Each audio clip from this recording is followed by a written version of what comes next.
একথা বলেন কয় বছর? একথা বলেন কয় বছর? 50 বছর।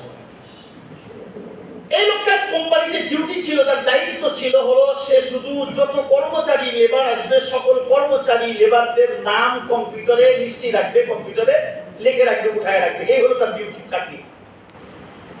এখন এই লোকটা 50 বছর চাকরি করে এই 50 বছরে 50,000 লোকের নাম কম্পিউটারে লিস্টি করেছে, লিখেছে, টাইপ করে রাখছে। অথবা ধরেন 50 কোটি লোকের নাম লিখে রাখছে।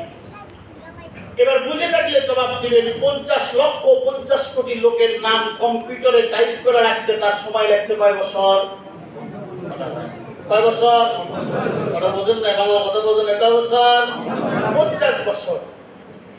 এই 50 বছর পরে লোকটার চাকরি যখন শেষ হয়ে যাবে, মালিক তাকে আদেশ করলো যে তুমি যে দীর্ঘ 50 বছর আমার কোম্পানিতে, আমার মিল ফ্যাক্টরিতে কাজ করে যে 50 লক্ষ মানুষের নাম তুমি সংরক্ষণ করেছো, এবার তোমাকে আদেশ করা হলো তুমি এই 50 লক্ষ লোকের নাম তুমি ডিলিট করে দাও, মুছে দাও। বুঝে থাকলে জবাব দিবেন যে লোকটার 50 বছর লাগছে 50 লক্ষ লোকের নাম সংরক্ষণ করতে, এই 50 লক্ষ লোকের নাম মুছিয়ে দিলেও 50 বছরই লাগবে না? লাগবে না? লিখতে লাগছে 50 বছর, মুছিয়ে দিতে লাগবে না? লাগবে না। কারণ দুনিয়ার মানুষকে আল্লাহ এমন মেধা শক্তি মস্তিষ্কের মধ্যে ঢুকায় দিছে যে নাম লিখতে লাগে 50 বছর, ওই নাম মুছতে 50 বছর লাগে না। এমন অপশন দিয়ে দিছে যে অপশনের এক টিক মারলে 50 বছরের মেহনতের কষ্টের ফল 1 সেকেন্ডে মুছায় দেওয়ার যোগ্যতার মেমরি মানুষকে আল্লাহ দিয়েছে কি দেয়?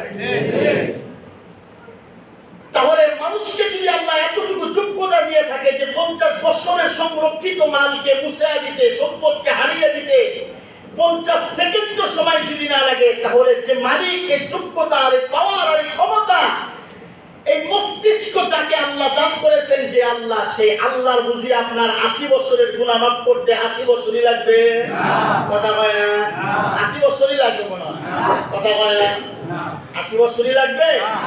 80 বছরও লাগবে না। এই কারণে আল্লাহর আদেশ যে বান্দা তুমি তওবা করতে দেরি, ইস্তিগফার খালিস নিয়তে আল্লাহিয়াতের সাথে আমি আল্লাহর জন্য তোমার একবার গোপনে নীরবে নির্জনে আল্লাহিয়াতের সাথে একবারের ইস্তিগফার, একবারের তওবা তোমার 80 বছরের গুনাহ মাফ করতে 80 সেকেন্ডের সময় আমি আল্লাহ লাগবে। মুসলমান ভাইরা আমার কথাগুলো দিল দিয়া বুঝেন।